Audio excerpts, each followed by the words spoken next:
daughter.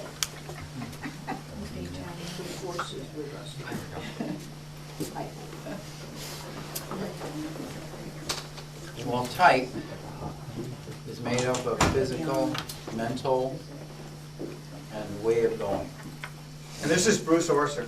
The one and only. I, my background is, I came from New York State. Got involved with Lippitt's with the Ashbys.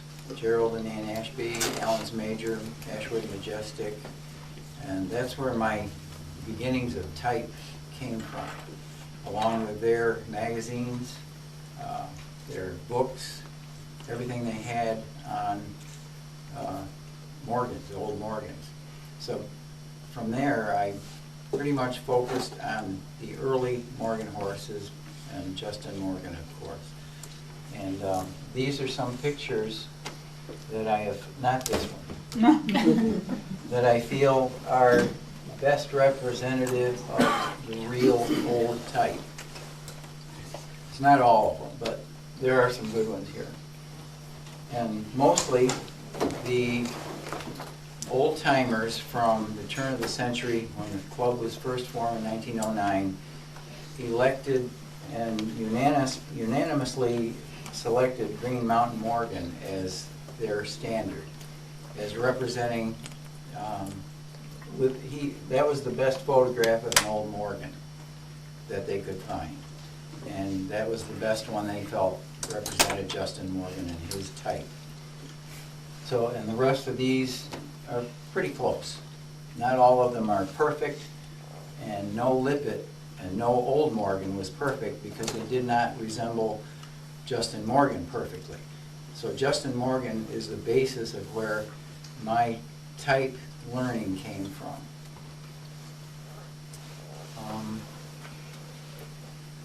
David will talk about the shoulder and how it relates to everything. Morgan horse shoulder, and that doesn't include just Lippitt's, but all of them, should be very oblique. This particular image is not. This shows a vertical shoulder. It relates to the humerus. This is the scapula, this is the humerus. When you have a vertical shoulder, you have a more angulated humerus. And that's not the way Morgans are supposed to be. They're just the opposite. You have a more angulated, longer scapula and a more vertical humerus, which creates, along with Morgan's short legs, which is like most of these horses will show, they have short legs, especially on the image of Green Mountain Morgan. That the front of the horse with that alignment creates the way of going in the Morgan. They have often called it trappy, and they have said Justin Morgan never raised his feet, but little, and that's a fallacy, a complete fallacy. That was the way he went when he was working. He was much more capable of a more knee action in other venues other than just what he did while he was working. Pulling logs, working in the fields, and generally having him seen in utility. There was a man who worked when he was a boy, when he was a teenager, for Joel Goss over here in Claremont, just across the river, at his farm. And he rode Justin to water, he groomed him, and he knew him in his teen years for 3 years, 4 years, whenever Joel Goss had him at stud. He would come down here to Claremont, Springfield, and he is the one who said that that Justin's way of going was in error the way it was described as Lindsley did. So that's where other Morgans came up with their action. They had more action than most other horses that were alive in those days. Not so much now, but let's see.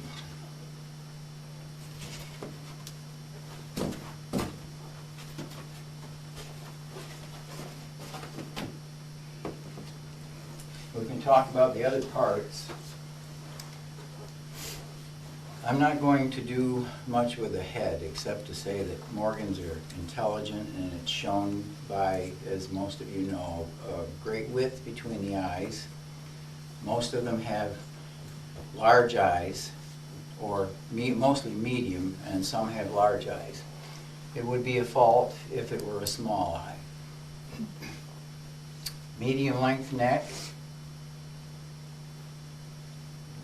What else is created by this shoulder, bringing the vertical humerus brings the front legs forward, creating a long underline. That's necessary. If it's short, there's something wrong. We always have a wide hip, which is something that maybe a lot of Lippitts don't have anymore. It came from all that outcrossing after the 1850s. And that's something we can all work on. We have short back, muscular, wide loin, and the entire barrel has always been described in the old days as round, never slab-sided. And we had a mare that had a back that was kind of like that, real wide. Long croup, long, gently sloping croup, and everything is with a Morgan is supposed to be rounded.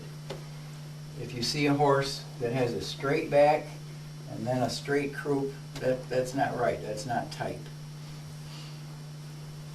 The main things that I see, that I've observed in the old horses, are short legs, deep, round body, an upright neck, a very alert expression, and all of them were full of nervous energy.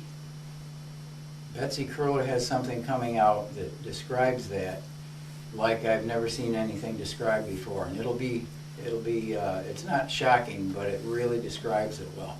I'm not going to say what it is because she'll have a fit. But I don't know when she's going to do this, but it's pretty good. It's described like I've never seen it done before, and it's good.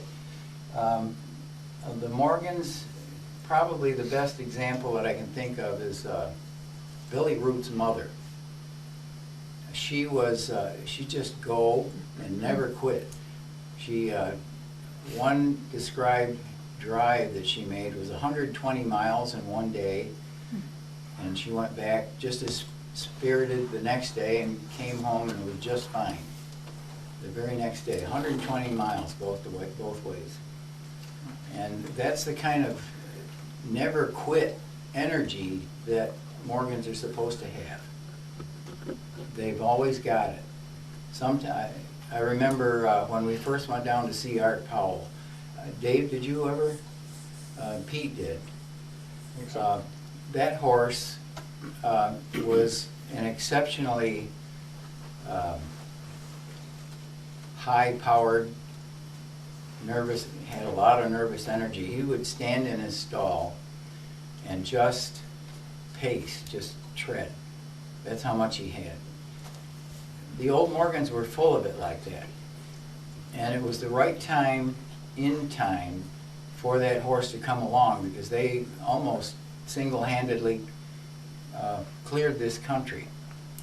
They were mostly on stages or driving horses whenever somebody needed to go anywhere. Not so often under saddle, but they were under saddle at militias and parades, which all of them were, the best ones many of them were best ones. So they, all the generals, the colonels, they would all vie for who had the best, mostly Morgans, back in those days at those parades and musters, because they were so stylish, prancing, and that great expression that you expect to see on a Morgan when it comes out of its barn.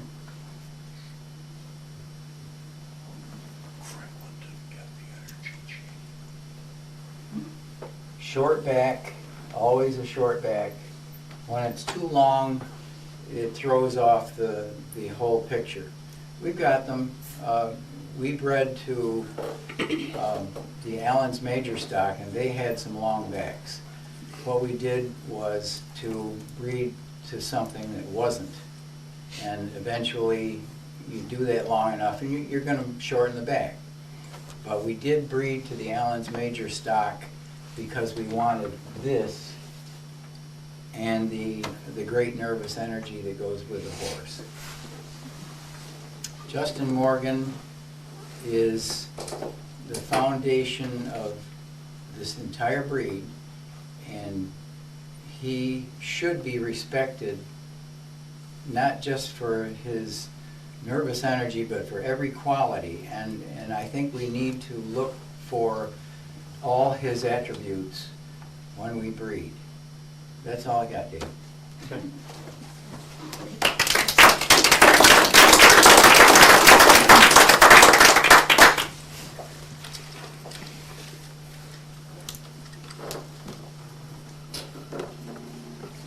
So what more can I say?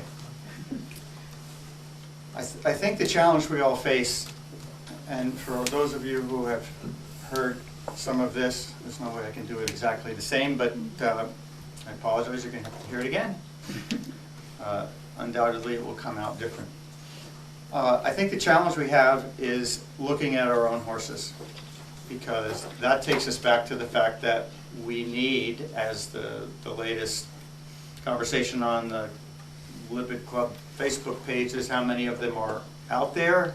Not enough. And the trend is not particularly encouraging, with some rare exceptions, some of whom are here today.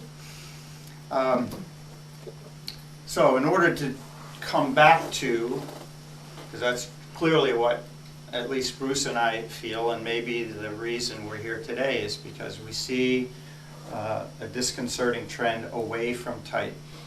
And I think the problem goes back to the fact that we have lost the ability to see the difference. So, as I said last time, one of the ways that you can know what is true or right, closer to perfection, is to be looking at that all the time. So when an FBI or a CIA or any of those law enforcement types who are responsible for determining when something's counterfeit, the way they train themselves is they look at the real thing all the time. They don't look at, here's an example of a counterfeit, here's an example of a counterfeit. They only look at the real thing. So in a sense, all of our horses are counterfeits, if you follow that analogy, right? We look at it, we look at it, we look at it, and pretty soon it becomes our standard of perfection. We have clear biases built into us because we love their brains, we love their personalities. There's something about the outside of a horse that's good for the inside of a person, right? So that happens to us, and we develop these relationships, and it colors our perception of what we own. So we need to go back to the source.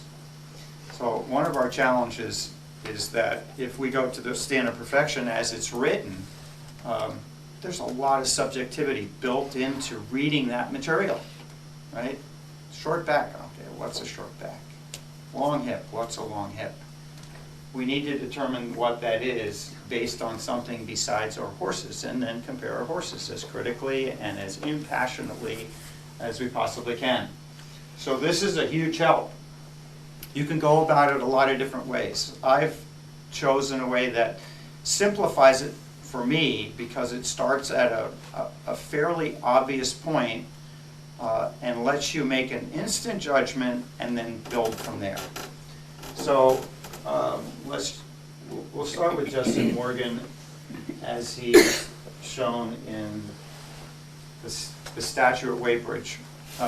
Laura and I had a conversation about how we did this. We drove to Weybridge with a pickup truck and a step ladder, two-step ladder, some planks and a piece of plywood, and got permission to drive out on the grounds and get our camera, first digital camera I owned, at the point where you would see the horse if you were standing on the ground.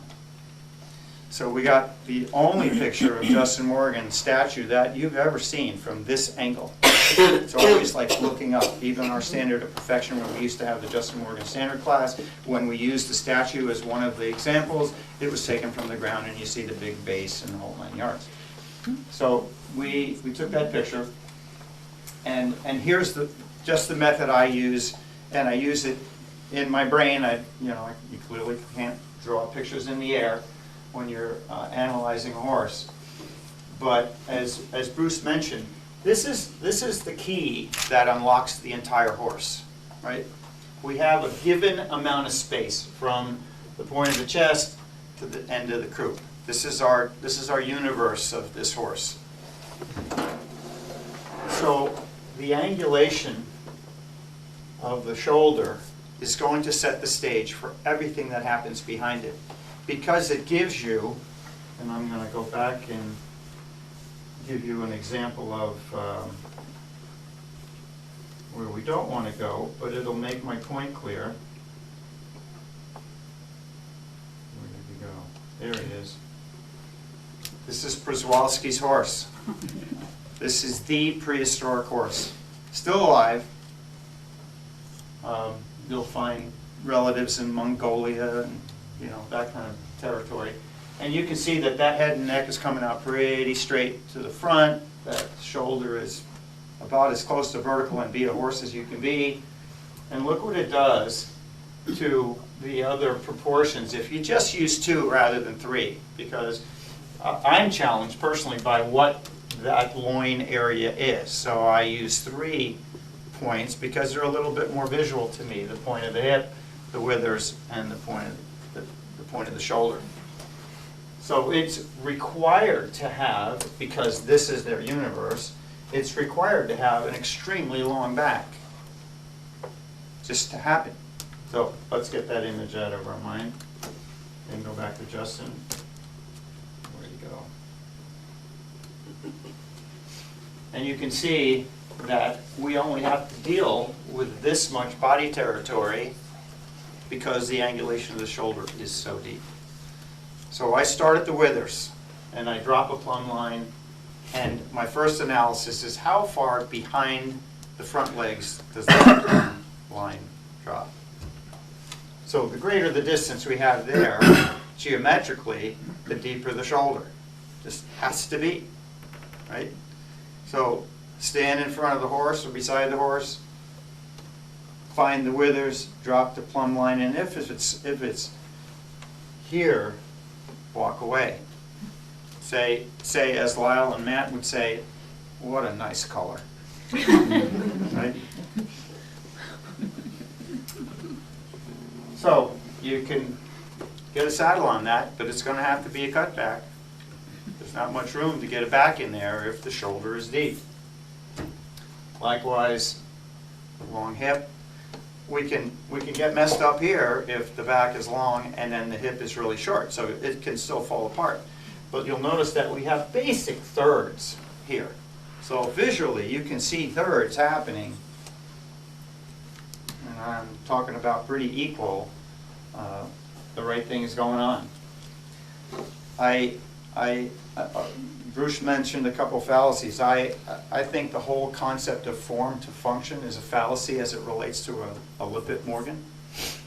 So form to function would mean, in order for you to get the kind of action that Bruce described Justin Morgan having, you needed certain conformational qualities to make that happen. And I have seen many instances of horses that have the right conformational qualities to have great trappy action and are clipping daisies.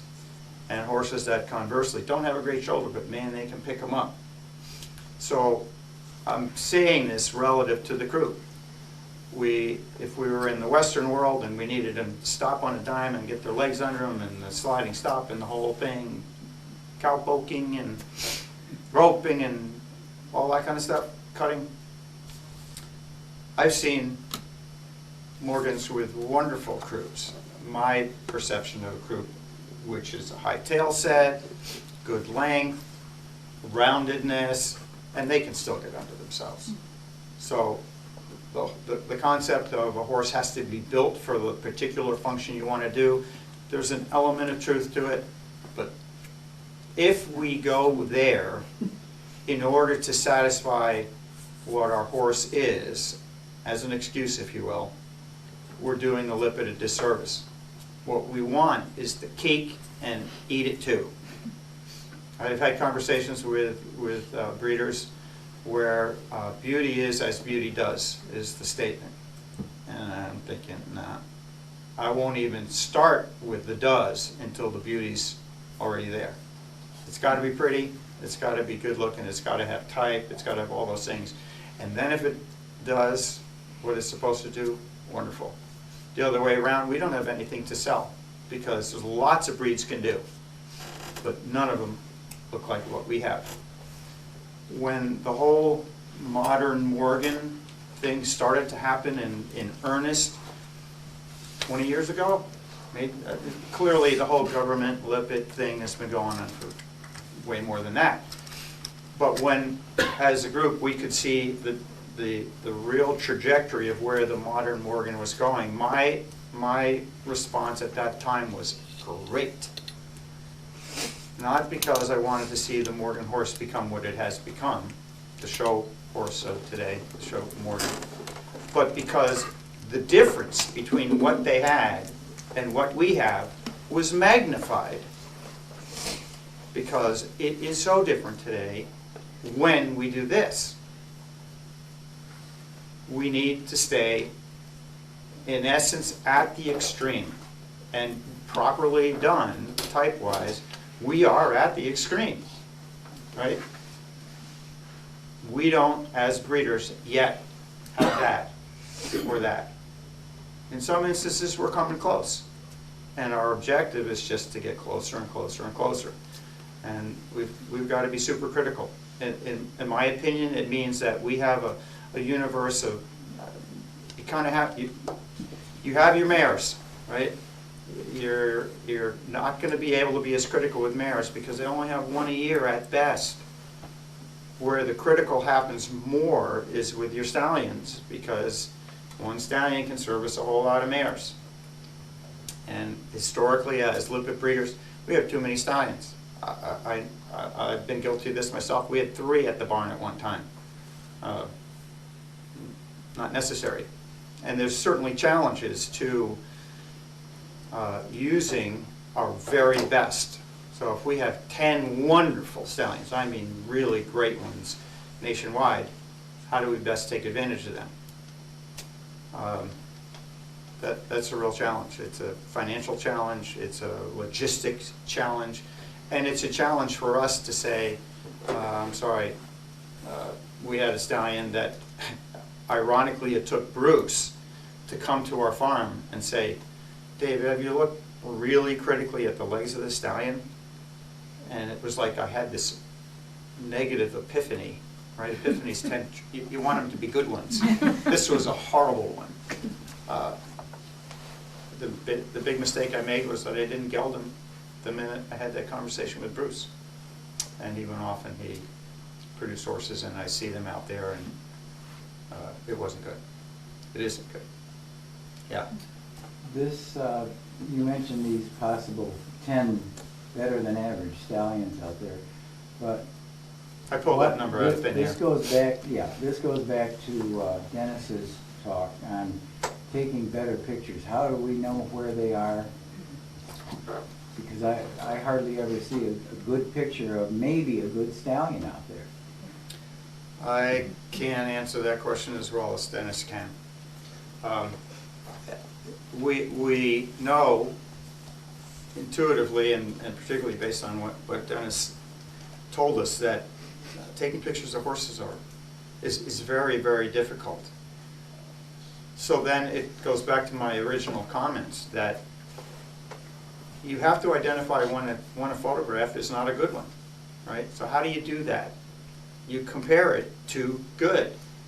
And if we have to go all the way back to this or that and compare it and say, if I want to sell this and I'm showing Przewalski's horse, I failed, right?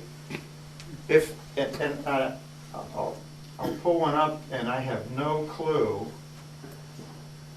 who this horse is. But if that's what we ended up with, and we can't distinguish that from that, we got a real problem, right? So if we're going to put it out there to the public, we need to get rid of that really quickly because it's challenging to the eyes. But if we have a mare that looks like that, not perfect, that's the way that the picture is like that. Okay. You know, the picture had the ears cut off and Okay. the legs cut off, and what can you do? But for a mare, that's pretty decent.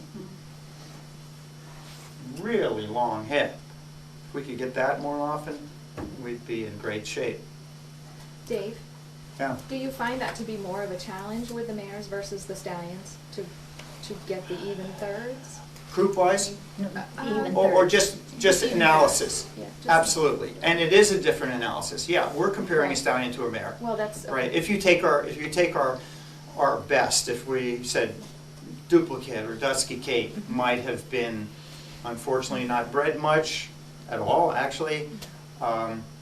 If that's our best, they're never going to be Green Mountain Morgan, no question about it. So we are going to give them some flexibility in dip in front of the withers, a little bit, Okay. barely, but a little bit. They may not be as up-headed, the shoulder won't be quite as good. And why would that be? Why would they need that flexibility? Because they have foals, right. right? They've got to be built differently in order to carry a foal and present it normally and have a safe delivery. But still, I'd be pretty pleased with that if it were in my barn. That's Lippitt Victoria Amanda. I'm just going to pull up some pictures. I think that comes about as close as you can get. That's Horton's Vermont Standard, amazingly deep shoulder. If you can find a withers in there with the way that curl, I mean, I love this. It's a roller coaster ride, and if it isn't, if it has a bump in the middle, that's really exciting. You don't want it. So if you can find a withers there, and I don't think you can, mutton withers comes to mind, but in my mind, mutton withers, okay, I'll take it over particularly a stallion who has a massive withers that requires a cutback. If you drop a plumb line there, I mean, it's maybe more than any other picture I have in here. And this happens to be, and this is the sideline I talked to the last time, this is the stallion that stopped Barbie and I. No, we didn't stop, we just noticed. We drove by on the way to look at a log home model that we were going to build. And I had been reading Horses, Horses, Horses by Dr. Ensminger, and it had all the color plates of all the light breeds and the warm bloods and so on. And so I was just enamored by Rex's Major Monty, who is a very, very typey Western Morgan. And there's one really good shot of him with Ware, Mr. Ware riding him, sitting on him. It's just a classic picture. It's a really beautiful horse. You'd be happy to call him a Lippitt if you were. And I just had burned this impression of this horse in my brain as Barbie's driving back from California, and I'm just reading. And we went by this guy, and I commented to Barbie, I think that's a Morgan horse. Lippitt wasn't even in the vocabulary. It was just this. I think it's a Morgan horse. So we stopped, and 3 hours later, with our heads totally buzzing with pedigrees this big, one piece of paper where Lyle and Mann had written out many generations all the way back to the Folsom horse and horses that we ultimately got to know a little bit, by name anyway. And he would say, David, there's nothing else. You know, Morgan or not, there's nothing else. And he told us to drive to Meredith, New Hampshire, which we did the following weekend. We stopped at his house that Friday night, slept in the Porsche, this little old white bathtub Porsche. that night in their front yard to make sure we got the directions to go buy these 2 horses. So we bought Meredith Knight and Meredith Heather, and we had Knight for 32 years, and that's the horse that, you know, it's different enough. If you drove, you could drive by 60 horses on the way to Heartland back in 1972, and that one would catch your eye. So that's what we need to do when we go to the shows. We need to have something that's unique. If it blends in, we failed. We need to be celebrating the difference, and not just celebrating, we have to be creating it. So we need to find crested stallions and long-hipped stallions and short-legged stallions. They cover a lot of ground, they've got to back that long. We can talk about all the nuances of conformation, but if you just go on your visits and look at that as your starting point, you probably will end up okay. We're not ignoring these other issues, ears and eyes and nose profile and so on, hoofs. And one thing that as a Lippitt Club we talked about at length was bone. We actually started measuring and keeping a registry of the cannon bone. If you take a string and run it around, cut it off where it intersects, get it on a tape measure and measure it. If you've got 8.5 inches of bone, you've got a pretty lightweight Lippitt. If you have 10, now you're talking some serious bone. On the other hand of that, Dave, Yeah. Large bone doesn't mean anything. Doesn't mean strength, but No, it not at means all. type. And, well, Can we have both? I found the horses with a heavier bone, they're more apt to be horses that are good driving horses maybe for a certain distance, but in a long distance, those lighter bone horses will outdo a heavier bone horse. Like an Arabian. Yeah, that's one of the reasons for the Arabians. Not only that, but a lot of times those lighter bone horses have a denser bone. And some of that goes back to how the horses was raised, because if you Food. raise a horse up in a small paddock or a ring, he's not going to have the same bone density as a horse that's running around out in the pasture going up and down hills. Right, right. I think where I would go back to is that there is a type issue. So kind of like where we have, they can do, but they're not pretty. If you have a horse with this kind of bulk, and we want that kind of bulk, with this kind of bulk, and they have a fine bone, strong as it might be, it's going to look, to my eye, it's going to look weird. I want both. I want, and I don't disagree with your point at all, Dan. I want both. I want good, dense bone that's not going to break down, that will go like Billy Root's dam, 120 miles twice. I don't know what kind of Well, the lighter bone she bone had looked also, like. also goes with a different type of muscling too. Like you were Sure. saying, it won't be as heavy muscled, the horse. Yep. It'll have longer, leaner muscle in that horse. Yep. Can I say one thing about that image you have there? Where's Heather? I'm right Oh. behind you. Oh, I wanted to point out where the light is on that picture you were talking about, where to have the light. Oh, yes, See how the light's on the, you can see it on the rump of that horse? yes. Now that picture probably would be a lot better picture. I'm not picking on your photograph, don't get me wrong. Not even sure I took it. Well, whoever took it. But if you're about 6 steps to your right, to more of the shoulder, and the sun was in a little different direction, so it lit the horse up instead of just the hind Okay. quarter. Yeah. See where the light's showing on the rump? And how dark he looks on the chest and on the face, it would light him up more, and that would be a very appealing picture. A good advertising picture, actually, if the horse was lit up. And I just wanted to point that out for people that take their pictures at home, that light is important. We Can have I the say, image. well, can I say something while we're at it? I like that horse a lot, and I can see what you're seeing in it. I also can see from a photographic point, the picture's turned this way. So the picture itself, watch a tree and your fence. So the tree is consistent with the fence. Not a lot, but the back of the horse is going out. He's not stretched. Which way do you want it to go? All right, good job. All right, I like that better. So that's straighter. How'd you do that? That's good. It's an iPad. So the hind legs look like he's a little behind in back of He's a himself. little stretched. And he's not. When his legs are down, he's not going to look shorter in the back. And that's a beautiful horse. Absolutely beautiful. But that's something I happen to notice. Go to some, a little bit more, Now, we had a stallion But like that. And he would do nothing but stretch, and we couldn't stand him square. it's a challenge. That is. That's a little But overstretched. the too. problem with him being stretched is everybody thinks it's to hide a conformation fault, when in fact, with our stallion, it showed the conformation fault.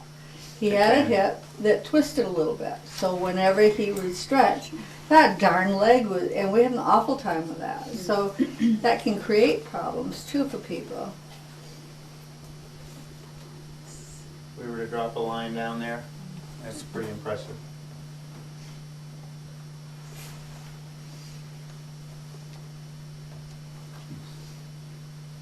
Rounds major, probably during breeding season, I guess. Jerry Ashby always said that most of his pictures were taken during breeding season or when he was in training to show. Yeah. How old was he there? There, I think don't it's know. old.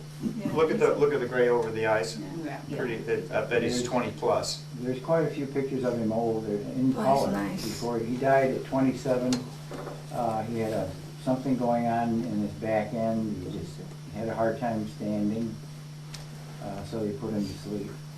He had a hard time getting up in the stall. Oh.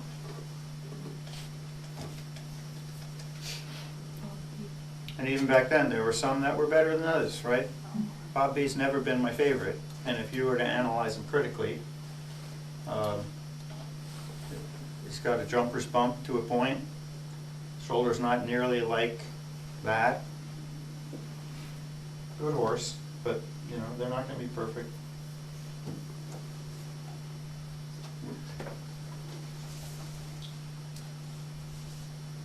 Totally relaxed. It's not all that different than Bob B. Oops. I believe that's Gay Ethan. Yeah, I think so.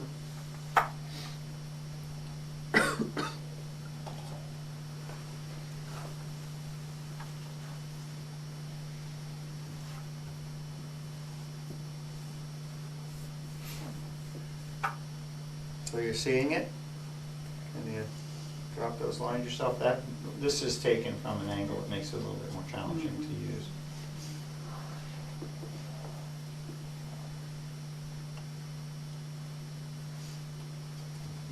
That's a little dramatic. I don't think it's even realistic, but it gets the idea across that this is pretty impressive. Not all that different than that, but the straightness of this is a little bit unrealistic, but it's artistic, so we'll give it. Here's a classic mare. This goes to your question about the mares. So there's still a pretty nice crest there, but you know it's a mare. Right? Anybody know who it is? Shotzi. Shotzi. Yep. But other than that, that's pretty sweet. Pretty head. See if we can find any other mares. Oops. Oh, Owls.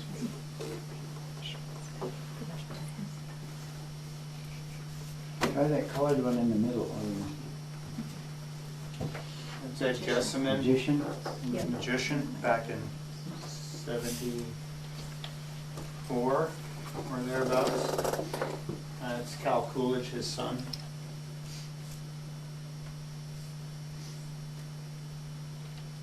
Oh, this would be an interesting. So this is Lippitt George. And there's nobody in this room that doesn't have Lippitt George in their pedigrees, a lot, right? If you go to Morrill Hills, every line that starts with an M is gonna have Lippitt George in spades. Not the best picture. I suspect Lippitt George was way better than that. That back leg needs to be back farther than Back, the opposite yep. side. But if we look at the top line, right, we're not seeing the kind of crest that we want. We don't know the background of the picture, the time frame, all kinds of things. I remember when Pete Drury was using Meredith Knight for breeding, and he was up at his farm. He tried to he had him in another barn, but Knight was, like most stallions in breeding season, particularly if there were multiple mares going on, he got so thin, like that Allen's Major picture. And we thought, well, we're going to show him in 3 days, 2 days or something. The showgrounds were set up. We took him to the showgrounds and just literally piled hay in front of him, just to try to at least get his belly filled up with hay. And we showed him. But if we had started taking a whole slew of pictures of Knight, then you would say that's not the horse that he is when he's not in the middle of that 2-month stretch and he's just worried himself to skin and bones. It happens to all the stallions for the most part. But you can see that the crest isn't what we want. What would happen if we just gave him a little more of what we're looking for? You can see that the shoulder is pretty decent. And the thirds, actually the shoulder width relative to back, relative to croup, is pretty much what we want. So it just comes back to the picture. Would you put that online if you owned Lippitt George? I wouldn't. And that was used extensively, that photo. That photo, sure, sure. And I think as breeders, we look at it and say, all right, we know George, we know Divery Ethan, we know the Morrow Hills horses, we know all that stuff. We just saw Magician, right? We know the history of that whole line, and it's all George. And we've got basically 3 lines that we say, all right, George is back there, Lippitt Ethan Ash is really the source of that. So we say, well, we know based on a 10-second video what Ethan Ash really looked like, because the photographs of Lippitt Ethan Ash are terrible. You wouldn't use them. You would never. I would hope you wouldn't use them. But Lippitt Ethan Ash produced Ashbrook Darling, right? One of our main tail male lines. He produced George, another one, and he produced Lippitt Ashmore, right? Those are the 3 that have impacted our families from that end of things. And you got the Allen's Major line coming in, and you've got some others, Sonny Bob, and so on. So you can say, I know what we got as a result of Ethan Ash. So as breeders today, we can look at that photograph and say there's more to the story. But the reason we're here today is because a few of us saw things going online. It can be really, really, really potent to put a great picture online. It can be your worst nightmare if you let your guard down and go with something that's almost okay. Almost okay. Joy makes a good point pretty consistently. Don't come to my farm and take a picture of my stallion with that and put it online. I don't care if you put a name next to it or not. Don't do it, because you've stolen my brand if you do that. Right? It might not have been as impactful years ago because you've got a photograph and it's in your shoebox, it's in your home, and you pull it out every 20 years and then your kids throw it away when you die. But today, it's a deal breaker. It can be a deal breaker. So we have to be fair to one another. When you come to a farm, just bring your brain. Do your analysis, look at the horses, make your judgment, and go home without a picture, and let the farm do their own marketing. We have, I think one of the problems we have in Lippitt Morgan is that we have a lot of new breeders. Right? And you mentioned the words that because you've been around so long that you know that this line, this line, and that line, okay, and what these horses look like. Right. These new breeders don't know what these horses look like. Right. So what would you have for advice to new breeders so that they can make a correct selection? Okay, here's what I would do. I would start a collection, and in this day and age, there's, well, there is an excuse. If you're absolutely poverty stricken, then you're in trouble. But all these pictures that you're seeing go by, I accumulated in the last 2 months. And they all, with the exception of the ones that are of my horses and we haven't looked at them, came off of the internet. They were somebody's share, it was a Facebook page, whatever it was, but these all came out. So I have the ability now to go through these and compare them one to another, just like a judge would in a ring. I can compare Justin Morgan to one that came recently, and I happen to like a lot of what I'm seeing here. Reem Sweet William. You know, it's not like I'm promoting him, but you cannot deny the basic type of this horse, right? Have you seen a shoulder like that in the last little while? Now, part of it can be the angle of the photograph. It'll change a lot if you were to come over here, but nonetheless, this is different. If this came into the show ring amidst the typical horses that you see out there, eyes would open up, right? So to answer Dennis's question, start to collect pictures and start to make comparisons yourself. When you know the horse's name, and typically you do, start to trace your way back and see what's the commonality. I mean, as a breeder, I do it all the time because, let's face it, we all want to take credit for the very best if our horse is in there even 6 generations back, right? So tell me you don't do that. I do it, right? If you can find Meredith Knight 3 generations, that horse is so good, there's no reason why it isn't coming there, right?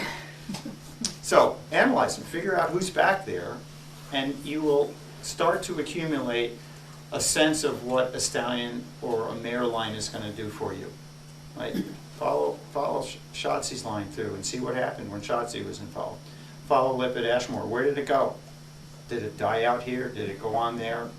If you liked what you saw with him, did it happen in the progeny? If you like the Moral Hills line, some aspects of the Moral Hills line are better than others.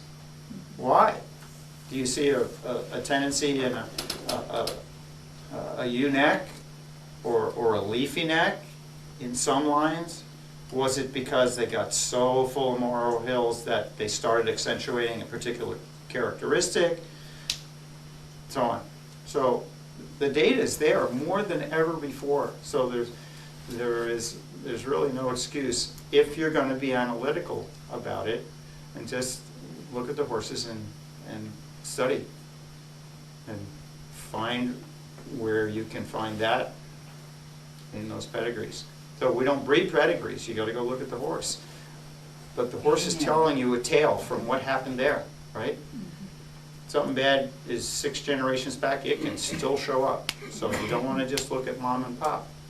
You want to look at all the grandparents, maybe all the great-grandparents, and see in the very best of horses which ones are showing up. Well, you might want to stick with those. I would. Because the DNA is the DNA. It's what you have to work with. So the phenotype, which is what you see, is there because the genotype, genes, are there. It can be a crapshoot, no question about it. But if the odds at Vegas were 75% in your favor, or even 51% in your favor, you might go. Right? The other thing that you come across, Dave, and I had a customer that it wasn't a Morgan horse, had 2 mares, and they bred them both to the same stud horse. These were event horses. One horse was out of a thoroughbred mare, the other was out of a big quarter horse mare. Now, the stud horse had a hell of an event record, done real well. The foal that came out of the quarter horse mare, his front legs were so crooked they had to send it down to Rochester Equine Clinic to straighten out. The other horse ended up with a club foot. And the gal that owned the thoroughbred mare said, you know, that horse had such a good show record, you know, jumping in every foreman, she said, I can't believe it came out with those type of foals. I said, you bred to the wrong horse. She said, I did. I said, you should have bred to the horse that produced that horse. Good point. Yeah, go back to the tree. Yeah, It's the apple taste good. right. Yeah. But if you went back far enough, in either the dam or the sire, you would find those issues that you mentioned. Right. They would add, they didn't come out of whole cloth, just coming up out of nowhere, right? Yep. Let's do our analysis. Let's look at perfect, our definition of perfect. We don't truly know what Justin Morgan looked like. So we have to go with the folks of the day that said, that's as close as we can get, and treat it that way. A woodcut isn't gonna do it. Right. Bruce? That same man that I mentioned that took care of Justin, he said that, and we have a couple of fairly decent images of Flying Morgan. He said Justin looked like Flying Morgan. The son. Yeah. So. That's all I have. Any questions? Thank you very much. Thank you.